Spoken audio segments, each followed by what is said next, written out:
जय हिंद दोस्तों, कैसे हैं आप सभी। आई होप कि आप सभी बहुत अच्छे होंगे और अपने जीवन में भी कुछ नया और बेहतर करने का प्रयास ज़रूर कर रहे होंगे। तो आज हम पढ़ने वाले हैं अपनी NCERT ज्योग्राफी की बुक, वो भी 6 क्लास की, और चैप्टर नंबर 6 हम इसमें पढ़ेंगे हमारा देश भारत। तो आज हम जानेंगे हमारे देश भारत की स्थिति को और आपको पढ़ने में बहुत ही मज़ा आने वाला है। तो स्टार्ट करते हैं। भारत एक बहुत बड़े भौगोलिक विस्तार वाला देश है। तो भारत के भौगोलिक विस्तार की बात सबसे पहले यहाँ पर की जाएगी। अगर हम भूगोल की दृष्टि से देखें भौगोलिक विस्तार इसका, तो उत्तर में हमें हिमालय के ऊंचे शिखर से घिरा हुआ दिखाई देता है, पश्चिम में हमें अरब सागर, पूर्व में बंगाल की खाड़ी और दक्षिण में हिंद महासागर भारतीय प्रायद्वीप के तटों पर लहराते हैं। तो ये भारत की भौगोलिक विस्तार है कि इसके पूर्व में अगर हम देखेंगे तो बंगाल की खाड़ी, पश्चिम में अरब सागर, उत्तर में हिमालय और दक्षिण में हिंद महासागर हमें दिखाई देता है। प्रायद्वीप समझते हैं पहले, प्रायद्वीप क्या होता है। तो प्रायद्वीप स्थल का वह भाग होता है जो 3 तरफ से जल से घिरा हो। अगर आप दक्षिण भारत को देखेंगे तो इस दक्षिण भारत आपको कुछ इस तरह का दिखाई देगा। तो यहाँ पर तो आप हिंद महासागर को देखते हैं, यहाँ पर आपको बंगाल की खाड़ी, बे ऑफ बंगाल दिखाई देती है। तो यहाँ पर आपको बे ऑफ बंगाल दिखाई देती है और इधर आपको अरब सागर दिखाई देता है। तो और ये हमारी भूमि वाला एरिया हो गया भारत का। तो ये 3 तरफ से, इधर से भी, इधर से भी, इधर से सागर से घिरा है, तो इसको कहा जाता है प्रायद्वीप। तो समझ में आया प्रायद्वीप क्या होता है। तो प्रायद्वीप वो क्षेत्र होता है, स्थल का वो भाग है जो 3 तरफ से जल से घिरा होता है, इसलिए भारत को प्रायद्वीप भी कहते हैं। अभी आगे पढ़ेंगे हम। अब बात करेंगे भारत के क्षेत्रफल की। तो भारत का क्षेत्रफल 32.8 यानी कि 32.8 लाख वर्ग किलोमीटर है। उत्तर में लद्दाख से लेकर दक्षिण में कन्याकुमारी तक इसका विस्तार लगभग 3200 किलोमीटर है, तथा पूर्व में अरुणाचल प्रदेश से लेकर पश्चिम में कच्छ, गुजरात में जो पड़ता है, तक इसका जो विस्तार है वो लगभग 2900 किलोमीटर तक है। ऊंचे ऊंचे पर्वत, भारतीय महामरुस्थल, उत्तरी मैदान, असमान पठारी सतह, तटीय भाग एवं द्वीप समूह स्थल रूपों की विभिन्नता को दर्शाते हैं। यहाँ जलवायु, वनस्पति, वन्य जीवों के साथ साथ भाषा और संस्कृति में भी बहुत भिन्नता है। तो यहाँ पर जलवायु, वनस्पति, वन्य जीव, इन सब में भी आपको विभिन्नता दिखाई देगी और इसी के साथ साथ यहाँ की भाषा और संस्कृति में भी बहुत ज़्यादा विभिन्नताएँ आपको दिखाई देंगी। लेकिन इस भिन्नता में हम एकता को पाते हैं। इतनी सारी भिन्नताएँ होने के बावजूद भी हम इस भिन्नता में क्या पाते हैं, एकता को पाते हैं, जो हमारी परंपराओं में दिखती है। यही कारण है कि हम सब क्या है, एक राष्ट्र में बंधे हुए हैं। वर्ष 2011 से अब तक भारत की जो आबादी है वो 120 करोड़ से अधिक हो चुकी है और ये चीन के बाद विश्व का दूसरा सबसे अधिक जनसंख्या वाला देश है। हमारे भारत जो है वो विश्व में दूसरी नंबर पर आता है, जनसंख्या के अकॉर्डिंग सबसे बड़ा देश है। अब देखेंगे भारत की स्थिति की, कि भारत की स्थिति क्या है। तो भारत उत्तरी गोलार्ध में स्थित है। जब हम ग्लोब देखते हैं, ग्लोब को 2 पार्ट में डिवाइड करते हैं, ये नॉर्थ ग्लोब, ये साउथ ग्लोब, तो यहाँ पर नॉर्थ ग्लोब में भारत दिखाई देता है। तो अब हम बात करें स्थिति की, तो भारत जो है ये उत्तरी गोलार्ध में स्थित है और कर्क रेखा जो कि 23.5 डिग्री पर है, उत्तरी अक्षांश रेखा जो होती है उसको कर्क रेखा कहते हैं।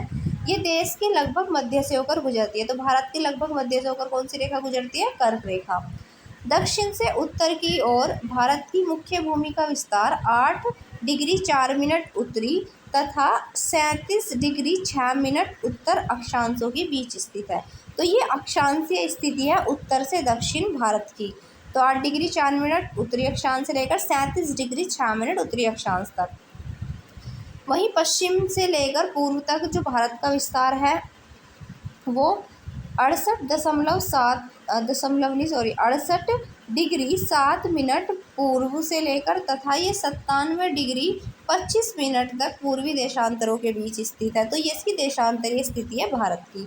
अगर हम विश्व को पूर्वी और पश्चिमी गोलार्ध में बांटते हैं तो भारत की स्थिति किस गोलार्ध में होगी आपको बताना है।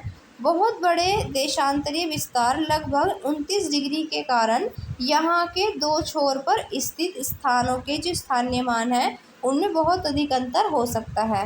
तो इस तरह की दूरी पर स्थित 2 स्थानों के बीच का जो समय है, समय का अंतर लगभग हमारा 2 घंटे का आता है। तो कितने का आता है, लगभग 2 घंटे का होगा। जैसा कि हमने पहले भी पढ़ चुके हैं कि प्रत्येक 1 डिग्री जब देशांतर के लिए स्थानीय समय हम देखते हैं तो वो 4 मिनट का अंतर होता है।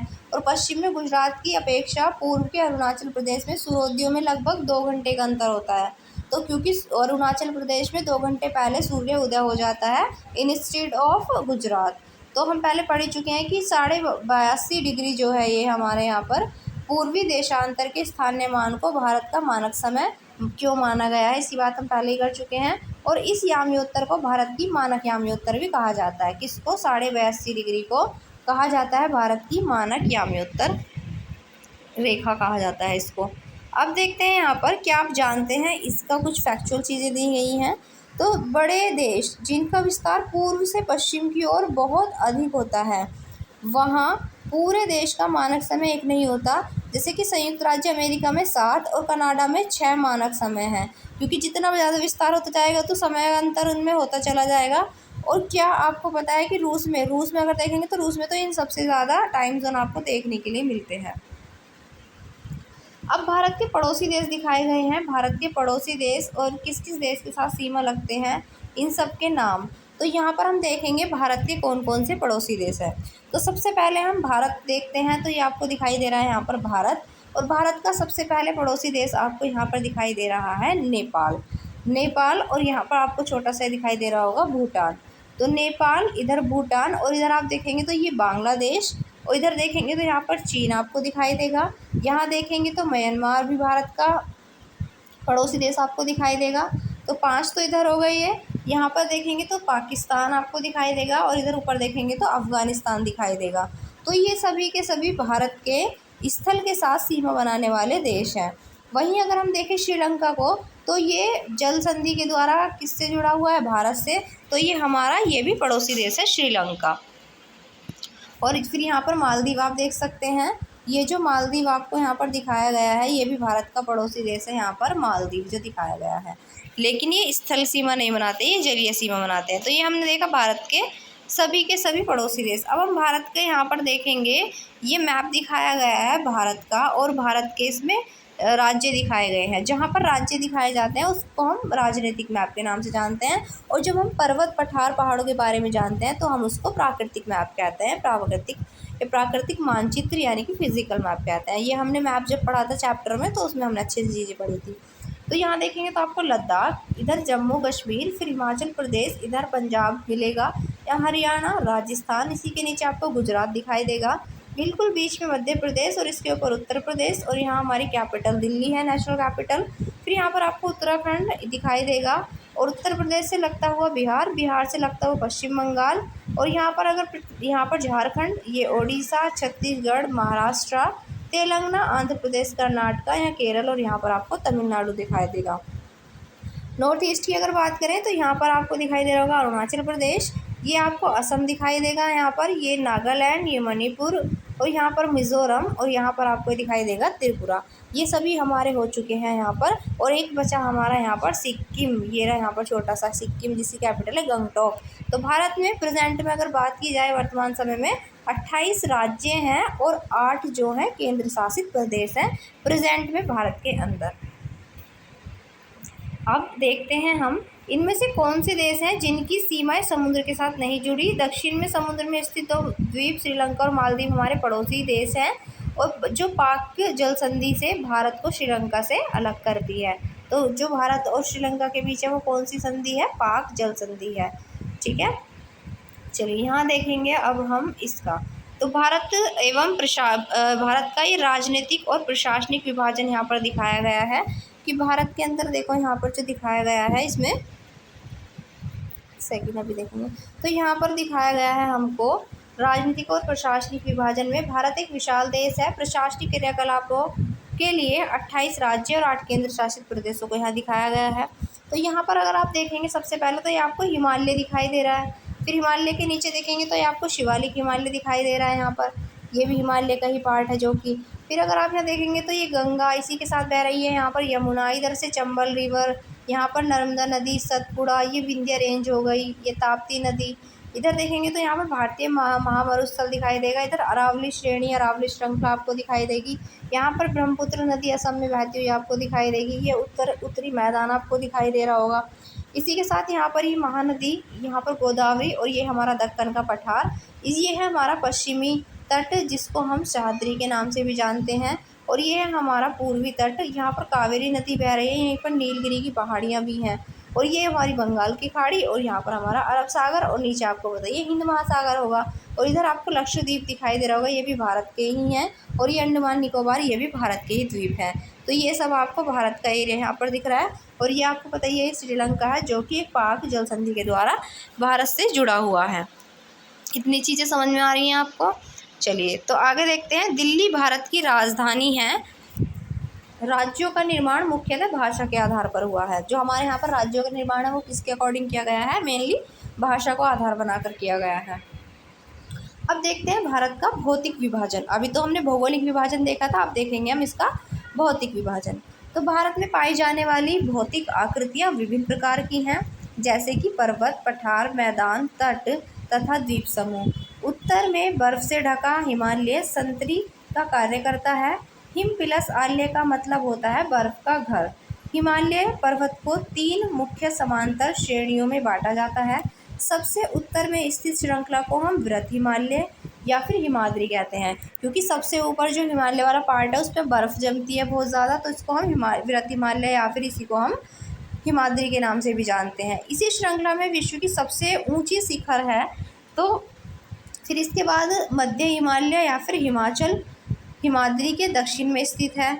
बहुत से लोकप्रिय पहाड़ी स्थान यहाँ पर स्थित हैं, और 5 पहाड़ी स्थानों का नाम भी यहाँ पर आप पता लगा सकते हैं कौन कौन से, आपको कमेंट में बताना है। और शिवालिक जो है ये हिमालय की सबसे दक्षिणतम यानी कि दक्षिण में स्थित एक श्रृंखला है शिवालिक हिमालय। इसी के साथ हिमालय की अगर हम बात करें आगे, अब आपको अच्छे से दिखाई दे रही होंगी चीज़ें। चलिए तो यहाँ पर हिमालय के दक्षिण में भारत का उत्तरी मैदान अभी हमने देखा था स्थित है, और ये मैदान जो है समतल तथा सपाट है। ये मैदान सिंधु, गंगा, ब्रह्मपुत्र तथा इनकी सहायक नदियों के द्वारा लाए गए जो जलोढ़ निक्षेप हैं उनसे बने हुए हैं। नदियों के ये मैदान कृषि के लिए उपजाऊ भूमि प्रदान करते हैं, और यही कारण है कि इन मैदानों में जनसंख्या अधिक है। भाई यहाँ पर भूमि उपजाऊ है, कृषि अच्छी होगी तो लोग भी यहाँ पर ज़्यादा रहेंगे, पीने वीने का पानी भी अच्छा मिलेगा मात्रा में, तो लोग वहीं तो ज़्यादा रहेंगे जहाँ पर उन्हें सब चीज़ें खाने पीने रहने की ईजीली मिल जाएंगी। भारत के पश्चिम भाग में भारतीय महामरुस्थल स्थित है। यह शुष्क, गर्म तथा रेतीला स्थल है। यहाँ वनस्पति की मात्रा बहुत कम है, और यहाँ पर वनस्पति कम है तो इसलिए यहाँ पर लोग भी कम होंगे।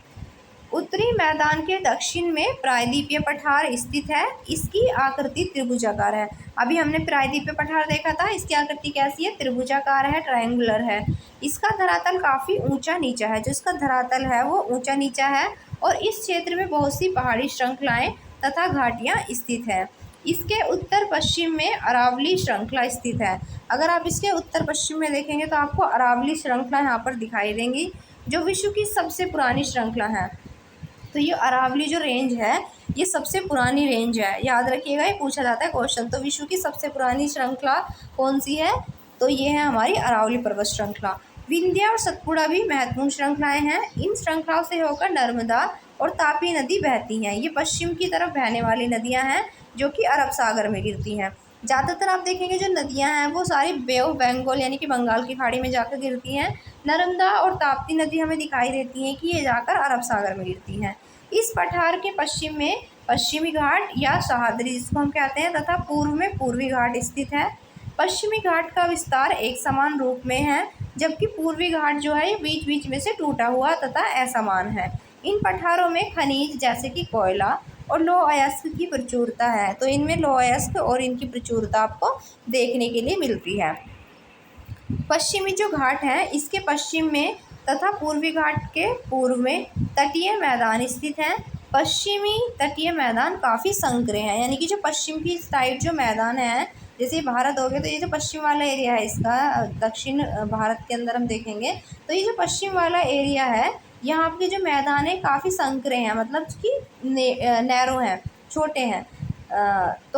और पूर्वी जो तटीय मैदान है वो इनकी अपेक्षाकृत क्या है, आपको बड़े दिखाई देंगे। तो अपेक्षाकृत चौड़े होते हैं, और वहाँ पूर्व की ओर बहने वाली कई नदियाँ हैं, जैसे कि महानदी, गोदावरी, कृष्णा तथा कावेरी। ये सभी की सभी बंगाल की खाड़ी में गिरती हैं। ये नदियाँ अपने मुहाने पर उपजाऊ डेल्टा का निर्माण करती हैं। तो ये नदियाँ क्या करती हैं, अपने मुहाने पर एक डेल्टा का निर्माण करती हैं और बंगाल की खाड़ी में गंगा एवं ब्रह्मपुत्र नदियों के मुहाने पर सुंदरबन डेल्टा स्थित है। तो जब गंगा और ब्रह्मपुत्र नदी मिलती हैं आकर बांग्लादेश में, गंगा को पद्मा और ब्रह्मपुत्र को जमुना कहा जाता है। और जब पद्मा और जमुना दोनों मिलती हैं तो ये मेघना का निर्माण करती हैं और ये मेघना नदी ही विश्व के सबसे बड़े डेल्टा सुंदरबन डेल्टा का निर्माण करती हैं। ठीक है, समझ में आई चीज़ें। अब यहाँ पर हम समझेंगे, चलिए यहाँ देखते हैं कि आप जानते हैं क्या बताया गया है हमसे, आपको कुछ नया जानने के लिए मिलेगा। तो देखिए यहाँ बताया गया है कि आप जानते हैं कि गंगा और ब्रह्मपुत्र जो नदियाँ हैं ये विश्व के सबसे बड़े डेल्टा का निर्माण करती हैं, जिसे हम सुंदरबन डेल्टा कहते हैं। इस डेल्टा की जो आकृति है वो त्रिभुजाकार है। डेल्टा जो होता है ये स्थल यानी कि जो भूमि होती है, स्थल का वो भाग होता है जो नदी के मुहाने पर बनता है। नदी का मुहाना कहते हैं जहाँ पे नदी का एंड होता है उसको। तो जो नदी के मुहाने पर बनता है उस जगह को नदी का मुहाना कहा जाता है। ठीक है, जहाँ नदियाँ समुद्र में प्रवेश करती हैं उसको क्या कहा जाता है, जहाँ पर नदियाँ समुद्र में प्रवेश करती हैं उस जगह को नदी का मुहाना कहा जाता है, जहाँ पर वो जाके समुद्र में मिल जाती हैं नदियाँ। ठीक है, चलिए आगे बढ़ते हैं।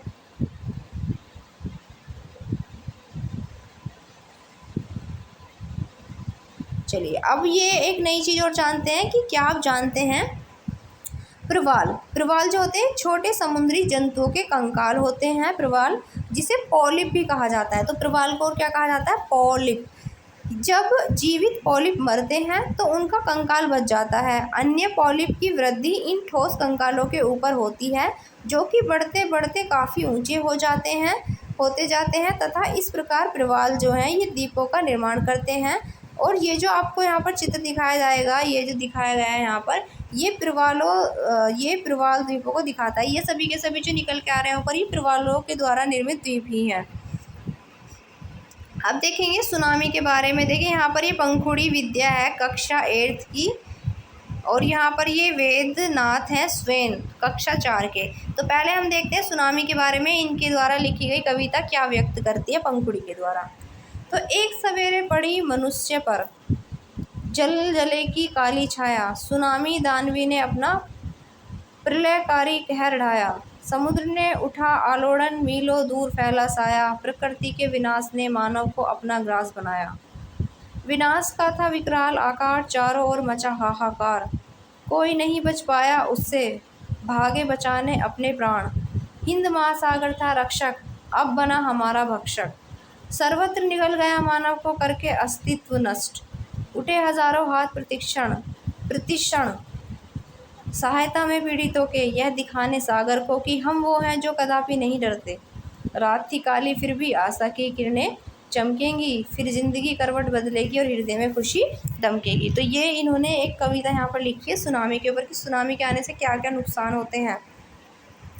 चलिए अब बढ़ते हैं आगे। ये यहाँ पर आपको एक ड्राइंग दिखाई गई है और यहाँ पर ये सुनामी का दिखाया गया है कि सुनामी जो है वो किस लेवल पे आती है, किस तरह से आती है सुनामी। तो देखिए इतनी ऊंची लहरें जब आती हैं समुद्र के अंदर, यही सुनामी होती है जो अपने साथ सब कुछ बहा के ले जाती है। चलिए अब यहाँ पर हम देखते हैं भारत में 2 द्वीप समूह भी हैं। तो अभी हमने द्वीप पढ़ा था, द्वीप क्या होते हैं, कोरल निर्मित द्वीप भी होते हैं और नेचुरल भी होते हैं, यानी कि कृत्रिम भी प्राकृतिक भी होते हैं। तो भारत में जो 2 द्वीप समूह भी हैं और वो कौन कौन से, एक तो लक्षद्वीप है जो कि अरब सागर में स्थित है, ये केरल के तट से कुछ दूरी पर स्थित प्रवाल द्वीप है। तो ये जो लक्षद्वीप है ये भारत का प्रवाल निर्मित द्वीप है। और अंडमान और निकोबार द्वीप समूह ये भारत के दक्षिण पूर्व दिशा में बंगाल की खाड़ी में स्थित है। क्या आप जानते हैं कि कौन सा द्वीप समूह वर्ष 2004 में सुनामी प्रभावित हुआ था? तो ये यही हुआ था, हमारा अंडमान निकोबार।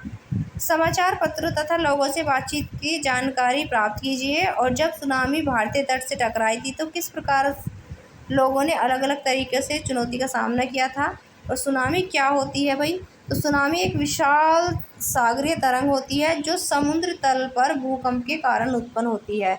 यानी कि जब समुद्र के तल पर भूकंप आता है तो उसी से उत्पन्न होती है एक विशाल तरंग, विशाल सागरीय तरंग, जिसको हम कहते हैं सुनामी। अब यहाँ पर आप एक क्वेश्चन आए हैं और क्वेश्चंस को आप खुद कीजिएगा, बहुत ही इजी क्वेश्चंस हैं। अब हम यहाँ पर सही गलत देख लेते हैं कि हमने कितनी चीज़ें सीखी हैं। तो हिमालय के सबसे दक्षिणी भाग को क्या कहा जाता है? तो सबसे दक्षिणी भाग को कहते हैं शिवालिक। सह्याद्री का अन्य नाम क्या है? तो पश्चिमी घाट को सह्याद्री के नाम से जानते हैं। पाक जल संधि किन दो देशों के बीच है? तो भारत और श्रीलंका के बीच स्थित है पाक जल संधि। अब नेक्स्ट क्वेश्चन है, अरब सागर में स्थित भारतीय समूह द्वीप कौन से हैं? तो अरब सागर में हमें बताना है, तो अरब सागर में स्थित है लक्षद्वीप। भारत की सबसे पुरानी पर्वत श्रृंखला अभी हमने पढ़ी थी, अरावली पर्वत श्रृंखला ये भारत की सबसे पुरानी पर्वत श्रृंखला है। ठीक है, तो ये आप फिल करेंगे, बहुत इजी यहाँ पर ये दिए गए हैं आपको फिल इन द ब्लैंक्स भी। तो आई होप कि ये चैप्टर आपको समझ में आया होगा। ऐसे ही और वीडियोस जानने के लिए जुड़े रहिए जज्बा क्लासेस के साथ। फिर मिलेंगे अगली वीडियो में, तब तक के लिए जय हिंद जय भारत।